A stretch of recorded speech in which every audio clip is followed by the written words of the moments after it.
It's a good morning to you. Welcome to the Breakfast Club. My name is Zenzele Ndebele, and this is our Sake Online show where we talk about the current affairs, trends, economy, politics, and everything that happens in our community.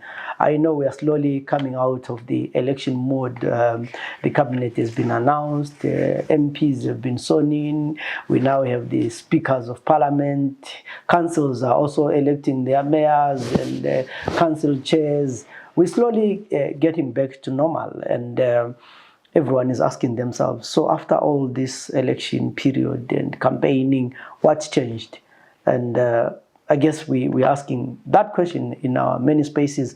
One of the things that happened during the campaign was that the president said he was going to, or Zimbabwe was going to introduce a monocurrency, whatever that means. To many people, it might mean that we are going to have, the Zim dollar as the only legal tender, and then Peru change and so forth and so on. And today's program, we'll be talking to Dumisani Sibanda, who is an economic analyst. We want to look at this issue or this statement. Is Zimbabwe ready to have the Zim dollar as the only currency? But above all, in this economy and in this environment after the elections, what can a person, an ordinary person and a business person expect in the next few years or so? Babu Swanda, welcome to the program. Thank you. Yeah, I know it's a mouthful and I know a lot has happened, but let me start by saying elections have happened and gone. How are you feeling? What's your feeling right now? Do you think things are going the right way? What's your feeling right now? Difficult to say, in the sense that there was, I think, general expectation that the political landscape was not going to continue in the form in which it has always been. That there was going to be some shift, some kind of compromise where maybe there was going to be a unit government so that we don't have power being controlled by one part, but maybe where power was going to be shared. And I think the general belief is that the ruling party on its own, in terms of past experience, they've not shown that they look after the welfare of citizens, that the economy can benefit masses.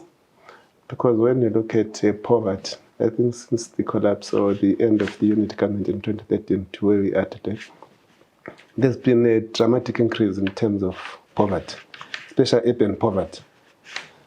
Urban poverty has increased quite a lot. We have a lot of people who have turned into the informal sector with all its uncertainties. So in terms of citizen welfare, whilst there is always talk about economic growth and so on, but when you look at what's happening in terms of quality of life in the urban areas has gone down.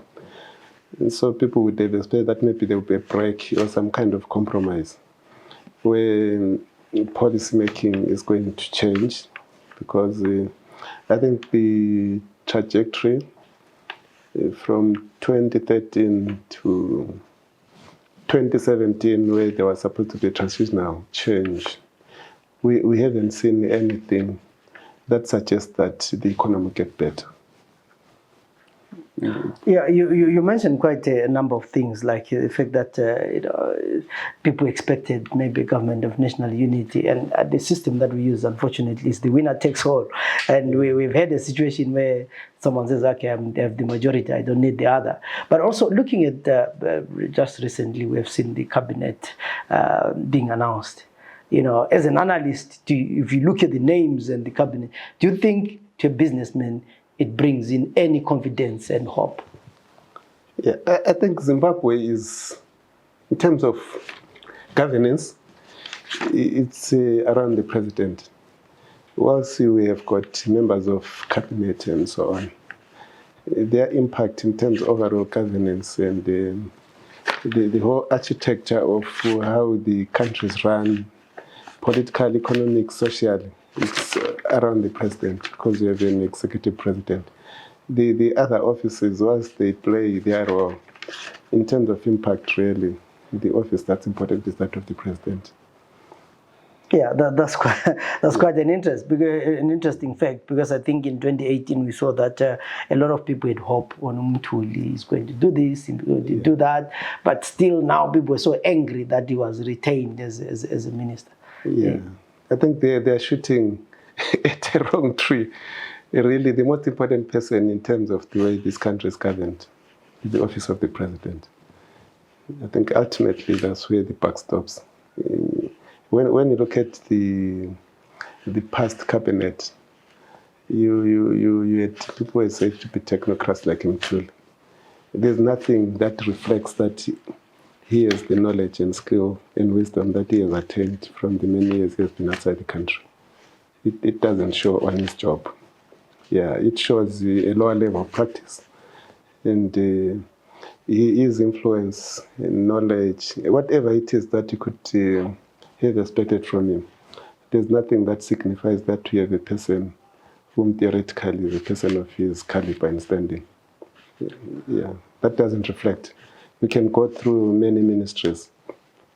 Once we may be talking about success here and there, but really when you look at it in terms of overall impact in the economy, like say agriculture, which is very key.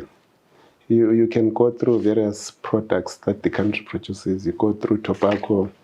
When you look at tobacco production, 294 million kgs. We'll talk about that. We have produced more tobacco than we have done in so many years. But when you look at the quality of those people who are producing tobacco, they are still just wage earners. They are not people whom we would say have ownership of land or possession of land. We should be improving their quality of life. So you can go through product by product from the agriculture sector. It has not enhanced the household incomes. The volumes may be big, but in terms of household benefits is low. Mining, the Marokokozas, because of the illegal framework in which it tends to make, those markets are not as easy to see as in terms of their impact as, say, agriculture, which tends to be more organized in terms of formality. Mining is still very unorganized, and therefore the opportunity to make money in that sector, in terms of gold, and you find here and there, in terms of growth points, a lot of activity, new housing and so on, and it's around minerals. But that impact is also quite isolated. But overall, the country is not experiencing an improvement in terms of quality of life. One of the things, or one of the interesting things that happened during the election campaign was the issue that the president said once they're in power, they were going to bring in the monocurrency. To an ordinary person who doesn't understand, what are we talking about when we talk about the monocurrency? When we talk about monocurrency in terms of trading the economy at large, is that currently we are a multi-currency system where all cost revenue is referenced to the US dollar, and we are saying that when we talk of monocurrency, we are going to only use domestic currency. The US dollar and other currencies will not be legal tender. Do you think we are ready to have only the Zim dollar being the currency that we're going to use? I don't think it's a question of being ready. Zimbabwe has had the monocurrency system for many years. In Rhodesia, we continued until 2009 when we totally lost our currency. The question is, if you want to go monocurrency, how are you going to get this current domestic currency to have all the necessary attributes of money? Store value, tradability, not only locally but externally as well. How do you create demand for Zimbabwean dollars outside of the borders of Zimbabwe? How do you create appetite where somebody in South Africa, in Europe, will want to invest in a Zimbabwe dollar. I mean, when I'm here, I can make transactions to invest in a rand, invest in US dollar, euro, and so on. How do you get this currency as we know it, as we are experiencing it? How do you get to become a currency of international trade? You want a domestic currency to have all the attributes of money. The domestic currency is obtaining now does not have full attributes of money. No one wants it outside of Zimbabwe. No one wants it as an instrument of store value. And we know government has been introducing all these things like gold coins and so on to try and say people could look for alternatives in terms of investment. That shows that the policymaker is aware that this is not money. It is just helping to facilitate domestic transactions, but it does not have full attributes of money. The unfortunate thing with the policymaker is, in an economy, you have social partners, business, government, labor. You've got the non-governmental organizations who are also very important economic players.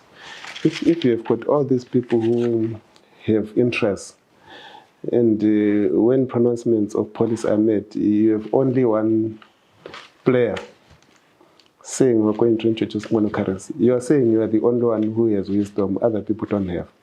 Yet it is not necessarily the case. There's been no consultation with all other key stakeholders to say, what can we do about currency? You just have one player. And I think that is a misnomer, really. It is unfortunate that government think they can just impose, their own knowledge, wisdom, and desires on the rest of the economic players. I don't think it will work, because once people hear the pronouncement, people are not convinced. So that brings, there's no buy-in, no acceptance.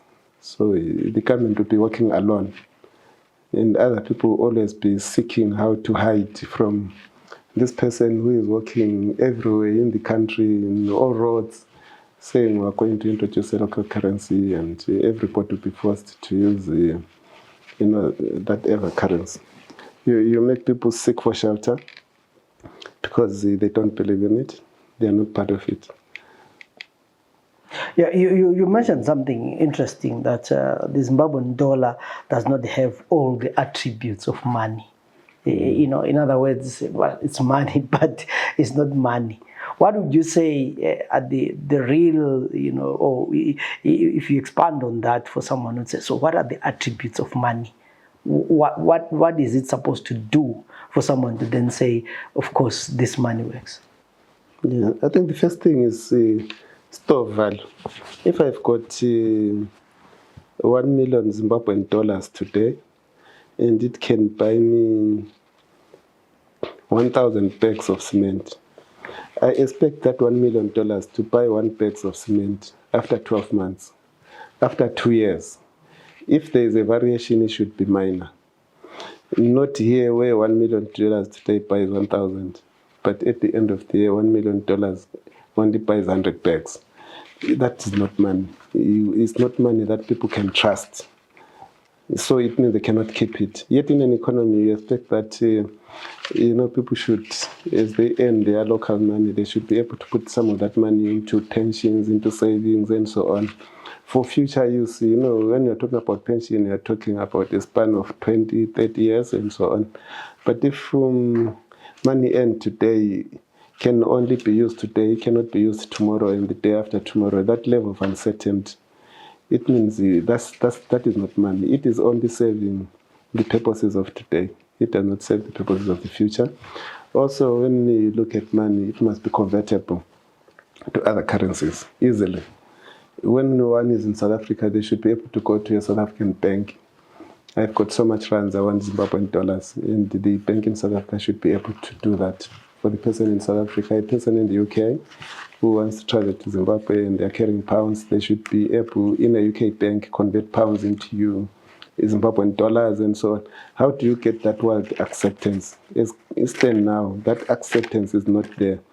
So the currency is obtaining is only for domestic use. Outside of Zimbabwe, it is not money. It's not acceptable to anybody. Yeah, it's quite interesting because even locally, people accept it because they are forced by law.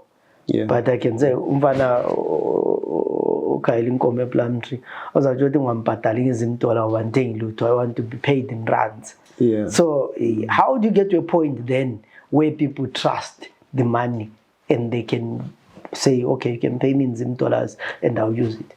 I think when you look at a currency, the best way, when an economy has gone through rough patches, as the Zimbabwean economy has, is to come up with a model, a proper economic model, and it helps to learn from other people's experiences. Like you look at Botswana, some 40, 50 years ago, the pula was not an internationally recognizable currency, but they came up with an economic system where the pula in the long term was going to be an internationally acceptable currency. So that was done through the link with the rand and the trade agreements, and reached a point where when you are in Botswana and you want to sell to a neighboring country, which is still the case, the person who's buying must buy in a pula. So you're forced to convert US dollars or rand into pula and then purchase goods in using the pula. So it's coming up with an economic system. But here we just talk. We are not scientific in the approach of trying to introduce whatever we may be intending to do for a policy. Someone would say, but Zimbabwe has, well, the economy has been going down well, of course, but you have the minerals, we have, the agriculture. So are we ever going to get to a point where the US dollar can trade on its own and the Zimbabwean dollar can trade on its own and be a convertible currency in other countries? Without an economic system that is targeting to do that, I don't see how. You need to have an economic model where all players, business, government, labor, all players are working within that economic system, which has got certain benchmarks to be achieved. And over time, you are able to achieve that. But also learning from other people's experiences. There's no reason to try and reinvent the wheel. Other countries have done it. How did they do it? That's why I gave the example of Botswana. The Botswana pula is an internationally tradable currency. How did they do it? So it's getting to that simple fundamental that an economy is a system. So you do a system where you have these inputs, you have outputs, and everything is geared towards a certain objective. It cannot be just hit and miss, where somebody has a wish and it just happens on its own. You end up with a situation as happened in 2019 when we said we're introducing a local currency, and based on what happened, we know it was premature. Just from governance point of view, we're not ready for a local currency because we then saw infrastructural funding that increased money supply, RPZ going back to fiscal activities, and so on, things that we know, prior to 2009, the fiscal activities of the RPZ that destroyed the domestic currency then. We basically went into that same program where all this road infrastructure, dam building and so on, were trying to fund using, RPZ overdrafts, increasing money supply growth to proportions that, was running down the value of local currency. So until we come up with a proper economic program, with a proper roadmap where everybody has a role to play and we know how we're managing natural resources, mining and agriculture, tourism, being the primary sectors of the economy, how they fit into that economic model. And we're building reserves and in the process building confidence. We cannot just talk about introducing a monocurrency. You know, all these things that you say, gives an image. If you are just a young and trying to get work, and you ask yourself, so how am I going to work and save money, and what am I going to do? What hope is there for a Zimbabwean businessman? Difficult to say because the economy is largely becoming informal. And I think when we have this degree of informality, I think we are the second to Bolivia in terms of informality. One thing about informality is that it affects government revenues because it's not easy to tax the informal sector. And most of the value chains, operate within that framework of informality. The fact that government is underfunded, and government is always the largest spender in an economy.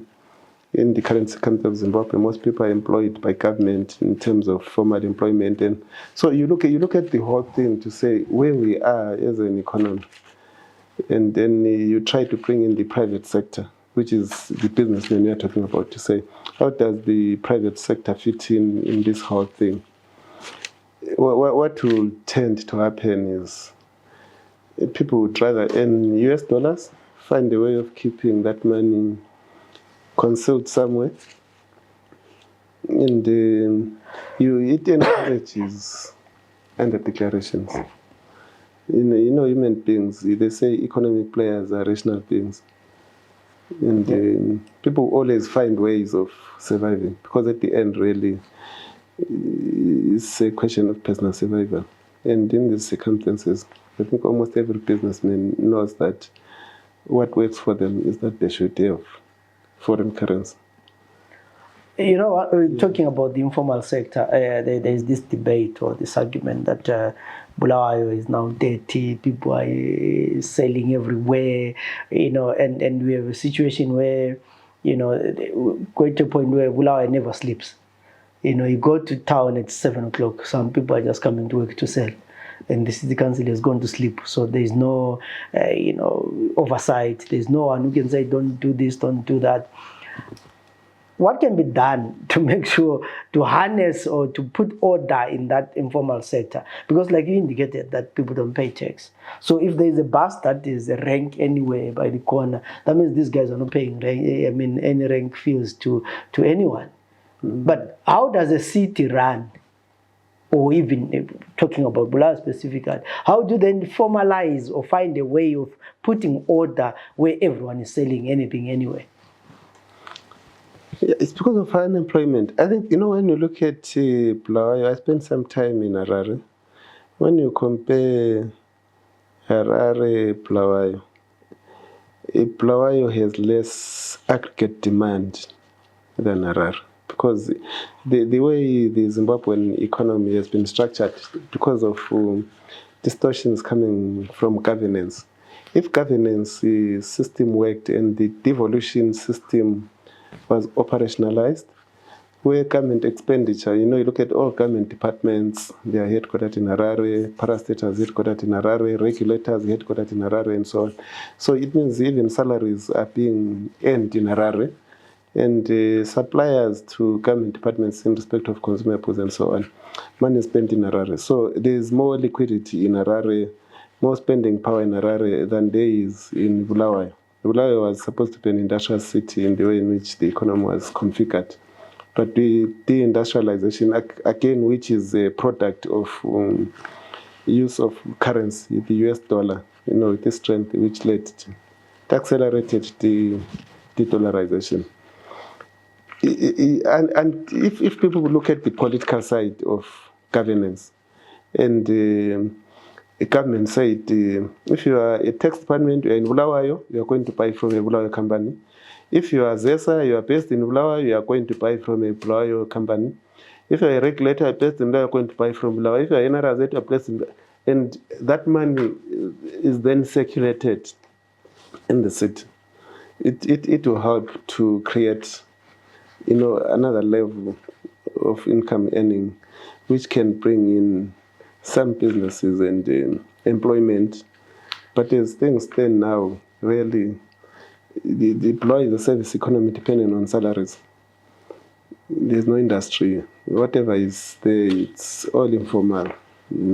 So you will have more sellers who are not working in the formal structure. But if government were to, follow the principle of devolution, hospitals use a lot of consumables, stationery. They use coal. They use this, and instead of buying from companies, they buy from another company. So the employee economy will obviously, from a formal point of view, shrink. It will have less employees and so on, less aggregate demand, and therefore less formal businesses, meaning more people going into the informal economy. So I think there should be certain deliberate policies which will increase, economic activity from a formal point of view. But when you look at, if you were to look at small towns like Gwanda, Flapusi and others, you find that in terms of household income, they may be faring better than Bulawayo, because there you have got gold and all these other minerals, where people have access. But whereas here, there's no gold in Bulawayo. So the gold, it becomes the retail sector, which is then flooded with too many people. Yeah, it's whatever side you look at, you find that there are challenges. Yeah. And we just started fresh into a 5-year term of this new government. Mm-hmm. What advice would you give to a Zimbabwean? Difficult. Depends on the level. It depends on the. I think what we need to do really is, as a society, we need to see our future from a collective point of view. And I think that is one thing, maybe unfortunately, speaking as a supplement from a third world economy, we tend to put personal interests ahead of collective interests. If we placed collective interests, it means whatever positions people hold, where they know decisions they make have an impact on a large group of people, they would make decisions which benefit a majority, rather than make decisions which benefit a few people. And I think the unfortunate thing about the Zimbabwean economy is that it has been creating a few people with lots of money and everybody else without money. The inequality in the country is just wide. I think it's just to say, how do we get those who are in positions of power, positions of influence, policy making and so on, to learn to make decisions which benefit the majority rather than a few? Yeah. Lastly, I would say, going back to the issue of the monocurrency, if the government was to go to this route, what can be done to minimize the impact in the economy if they would insist that we want our own currency? What would you say are some of the measures that they need to take to make sure that people don't go back to hyperinflation, shortage of goods, and more poverty when we're already in poverty? Yeah. I think if I were a policymaker, the first thing I would do is that I would stop using the US dollar as a reference currency. The US dollar, you find council bills are coming now and they are quoted in US dollars. And then they say, but you have an option to pay in local currency. Yeah. The Rhodesian economy largely survived because of South Africa. For Bulawayo, you had the trade agreement of 1964. And that's why you had a strong textile industry, a strong leather industry, and so on. You use the US dollar as a reference currency to the disadvantage of the whole economy, because you become a high-cost economy. Our main trading partner in respect of both imports and exports is South Africa. So when you add just the two, and you want to use US dollar, it means just transaction costs are very high. You earn US dollars, you must convert them into rands to be able to purchase, whatever goods from South Africa. But if you were to reference in rands, and the US dollar is kept as a currency to store value, and the US dollar is not exchanged in the streets, in the shops. And what is exchanged are softer currencies, like the rand, which I think is easy to build the quantity of rand that can be available in the economy. It is readily available because, I mean, like especially in the southern region, you have a lot of people work in South Africa. Even when you look at diaspora remittances, most diaspora remittances come from South Africa. I think over 50, close to 60% of diaspora remittances are coming from South. If we looked at that and said diaspora remittances from South Africa, exports to South Africa, imports from South Africa, really our trade currency should be the rand.